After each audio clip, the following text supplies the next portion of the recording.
Hello अस्सलाम वालेकुम dear friends. मैं वेलकम करता हूं आपको अपने चैनल में और उम्मीद करता हूं कि आप लोग खैरियत से होंगे और तैयारी अच्छी चल रही होगी। हमारी ट्रेन 2014 तक पहुंच चुकी है, जो कि हमने एक सिलसिला शुरू किया था 2020 से डाउनवर्ड।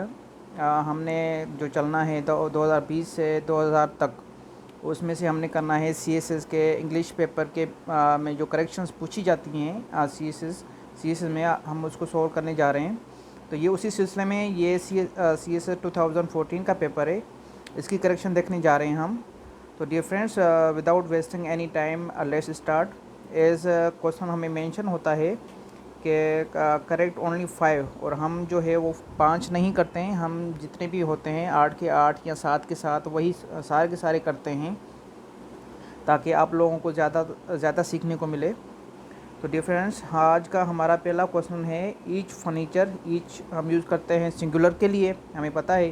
फर्नीचर के लिए यहाँ भी ये क्वेश्चन आता है कि फर्नीचर्स कभी भी नहीं होता है, फर्नीचर्स के साथ एस हमेशा नहीं लगती है। एक तो फर्नीचर हो गया, फ़िश हो गया, शीप हो गया, केटल हो गया, इनके साथ एट द एंड हम एस यूज़ नहीं करते हैं, ये सिंगुलर यूज़ होते हैं। तो इसमें देखते हैं, हम आगे पढ़ते हैं। Each furniture in this display is on sale for half price. अच्छा, यहाँ पे जो प्रॉब्लम है वो इन प्रोपोजिशन का प्रॉब्लम है, क्योंकि ये मिसप्लेस्ड हैं, वो अल्टरनेटिव प्लेस किए गए। इसको यहाँ आना चाहिए और इसको यहाँ आना चाहिए। तो इसकी करेक्शन कैसे होगी, तो हम करेक्शन देखते हैं। Each furniture in this display is for sale. कोई भी चीज़ सेल के लिए रखी जाती है, सेल के लिए डिस्प्ले की जाती है, ना कि ऑन सेल के लिए रखी जाती है। लेकिन ऑन हाफ प्राइस पे हम रखते हैं चीज़ें, डिस्काउंट देते हैं ऑन हाफ प्राइस और ऑन 70% डिस्काउंट। तो उसके लिए हम ऑन यूज़ करते हैं, डिस्काउंट के लिए ऑन यूज़ करते हैं, और सेल के लिए हम फॉर यूज़ करते हैं। ये प्रोपोजिशन थी और यही इसका एरर आया हुआ था। Moving further to the question number 2, he is abusing the money of his father. ये एक रिपीटेड क्वेश्चन है, जो कि मेरे ख्याल में 2020 में या 2019 में भी आया हुआ था। तो इसका हम करेक्शन देखते हैं, क्योंकि अब्यूज़ हम या तो अथॉरिटी को करते हैं, लेकिन किसी मनी को नहीं करते हैं। हम मनी को मिसयूज़ करते हैं या उसको वेस्ट करते हैं, लेकिन हम अब्यूज़ हम अथॉरिटी को करते हैं किसी चीज़ को। तो इसकी करेक्शन देखते हैं। ही इज़ एक वो हेल्पिंग वर्ब है, और यहाँ पे मिसिंग हम इंग फॉर्म यूज़ करेंगे, क्योंकि ये एक कंटिन्यूस है, प्रेजेंट कंटिन्यूस टेंस है। तो यहाँ पे या तो मिस यूजिंग होगा या वेस्टिंग होगा, तो इन दोनों में से आप कोई भी लगा सकते हैं। तो he is misusing the money of his father, या he is wasting the money of his father. ये कंटिन्यू टेंस है, इसलिए हमने इज़ के साथ हमने इंग फॉर्म यूज़ करनी होती है मेन वर्ब के साथ। Moving to the question number 3, the duties of the new secretary. अच्छा, यहाँ पे द ड्यूटीज़, यहाँ पे ये प्लूरल फॉर्म है, और ऑफ के बाद यहाँ पे ये सिंगुलर है, ठीक है। तो हमने ये आर जो लगाया हुआ है, ये इसकी वजह से लगाया हुआ है। तो यहाँ पे आप लोगों ने कंफ्यूज नहीं होना है कि ये आर यहाँ के लिए इज़ क्यों नहीं लगाया, क्योंकि अक्सर ये क्वेश्चन भी आता है कि यहाँ पे the duties of the new secretary is यहाँ लगाया जाता है, जो कि बिल्कुल गलत है। होप आप लोग समझ रहे हैं मेरी बात। खैर, हम इसको कंप्लीट रीड करते हैं। The duties of the new secretary are to answer the telephone, to type letters and book keeping. अच्छा, यहाँ पे भी एक इन्फिनेटिव यूज़ किया गया है, और यहाँ पे भी इन्फिनेटिव यूज़ किया है, लेकिन यहाँ पे जो है वो एक जिरंड यूज़ किया गया है। तो इस सेंटेंस में जो है वो करेक्शन होनी है पैरेललिज्म की। पैरेललिज्म एक टॉपिक है, मोस्ट फेवरेट सीएसएस का टॉपिक है, उसमें से अक्सर वो क्वेश्चन उठाता है, वो पूछता है। तो इसमें स्ट्रक्चर्स जो है वो ठीक नहीं है, यहाँ पे इन्फिनेटिव है, यहाँ पे जिरंड है। तो इसको भी हमने चेंज करना है इन्फिनेटिव में, या इनको जिरंड में करना है। तो ये लेकिन इतनी ज़्यादा और लंबी चेंजिंग नहीं करते हैं, तो हमने चेंजिंग करनी है इस बुक कीपिंग में। देखते हैं इसकी करेक्शन क्या होनी है। The duties of the new secretary are to answer the telephone, ये भी ठीक है। टू टाइप द लेटर्स, ये भी ठीक है। टू कीप द बुक, ये भी ठीक है। अब ठीक हो गया ना। अब देखें, पैरेललिज्म भी आ रहा है और स्ट्रक्चर और मीनिंग भी कन्विंस हो रही है और एक रिदम भी बन रही है इसमें। तो ये इसकी मिस्टेक थी। अच्छा, कुछ टीचर्स ने ये भी सजेस्ट किया है कि आप लोग यहाँ पे टू डू बुक कीपिंग भी कर सकते हैं। यहाँ पे टू लगा के डू एक मेन वर्ब यूज़ करके आप हेल्पिंग वर्ब यूज़ करके उसके बाद यही वाला ऊपर वाला आप रख सकते हैं, ये वाला बुक कीपिंग। लेकिन मैंने इसको चेंज किया है टू कीप द बुक, इस फॉर्म में चेंज किया है। ये आप लोगों के ऊपर डिपेंड कर रहा है कि आप लोग कैसे चेंज कर रहे हैं और कैसे मीनिंगफुल बना रहे हैं सेंटेंस को। डियर फ्रेंड्स, आज का चौथा क्वेश्चन हम देखने जा रहे हैं। The new models are, the new models, यहाँ पे एस लगा हुआ है, आर ठीक है, not only less expensive but more efficient also. अच्छा, ये आल्सो इधर किधर भाग गया है, ये तो इसके साथ कॉम्बिनेशन में आना है क्योंकि पहले भी यहाँ पे आया हुआ है। ये देखें, नॉट ओनली, ये जब इकट्ठे आया हुआ है तो ये बट और आल्सो इधर दूर दूर क्यों हैं, ये इसमें एक प्रॉब्लम है। इसको हम करेक्ट करते हैं, तो देखते हैं इसकी correction. The new models are not only less expensive but are also more efficient. अच्छा, ये देखें, यहाँ पे नॉट ओनली एक एडजेक्टिव के एडजेक्टिव से पहले लगे हुए हैं, तो यहाँ पे भी ये भी एक एडजेक्टिव है, कंपैरेटिव है, उससे पहले लगना चाहिए। तो ये भी स्ट्रक्चर एक पूछा जाता है, तो ये यहाँ पे आना है, तो इसका करेक्ट फॉर्म यही बनना है। क्वेश्चन नंबर 5 देखते हैं हम आज का। ही कंप्लाइड विथ, अच्छा, ही कंप्लाइड विथ एक स्ट्रक्चर है और कई मरतबा फिक्स्ड प्रोपोजिशन इसको कहते हैं। कंप्लाइड विथ के साथ कंप्लाइड के साथ हमेशा विथ प्रोपोजिशन यूज़ होता है। और कुछ ऐसे वर्ड्स होते हैं जैसे अबाइड बाय, अबाइड के साथ हम बाय यूज़ करते हैं और कंप्लाइड के साथ हम विथ यूज़ करते हैं, ये फिक्स्ड प्रोपोजिशन में आते हैं। तो प्रोपोजिशन भी एक इम्पॉर्टेंट टॉपिक है। सीएसएस में अक्सर सवाल आते रहते हैं, वन पेपर एग्जाम्स में भी और सीएसएस में भी। तो इसका हम एरर देखते हैं। He complied with the requirements that all graduate students in education should write a thesis. अच्छा, यहाँ पे शुड भी है और यहाँ पे कंप्लाइड भी है, ये क्या मतलब है, ये समझ नहीं आ रहा, मीनिंग कन्विंस नहीं हो रही इसमें।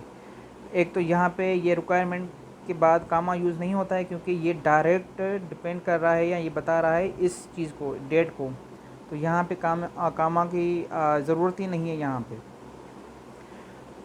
तो इसकी हम करेक्शन देखते हैं। He complied with the requirement that all graduate students in education write a thesis.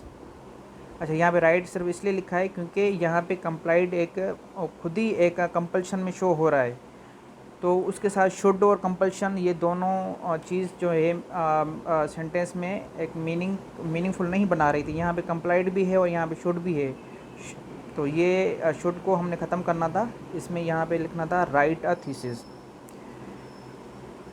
Difference आज का क्वेश्चन नंबर 6 देखते हैं हम, जो कि है नो सूनर्स। अच्छा, ये भी एक स्ट्रक्चर में आता है, एक नो सूनर और हार्डली और बेयरली, ये भी एक स्ट्रक्चर होते हैं और इनके साथ हमेशा देन यूज़ होता है कॉम्बिनेशन में।